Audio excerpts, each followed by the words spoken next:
Ang multo sa bahay ni Lola noong bata pa ako, madalas kaming magbakasyon sa lumang bahay ni Lola sa probinsya. Malaki ang bahay, kahoy, may hagdang makaluma, at palaging malamig kahit tag-init. Isang gabi, habang natutulog kami ng pinsan ko sa lumang silid sa ikalawang palapag, nagising ako sa tunog ng mga yabag. Mabigat, dahan-dahan, tila ba may bumababa ng hagdan. Tiningnan ko ang orasan, 3:00 ng madaling araw. Si Lola ba yun? Tanong ng pinsan ko. Umiling ako. Alam naming tulog na si Lola, at wala namang ibang tao sa bahay.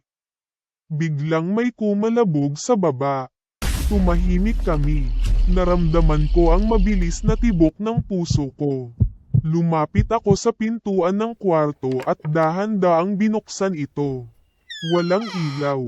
Tanging liwanag ng buwan mula sa bintana ang nagsisilbing tanglaw. Sa may hagdan, may aninong babae. Nakaputi, mahaba ang buhok, nakatalikod. Bigla siyang humarap, wala siyang mukha.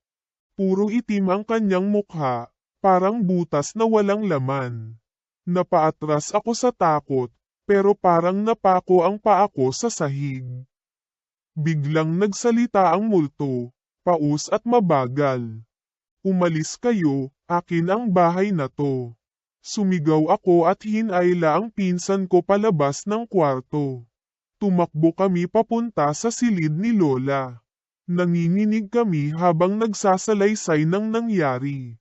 Tahimik si Lola. Tiningnan lang niya kami at marahang nagsabi, matagal nang may bantay ang bahay na to.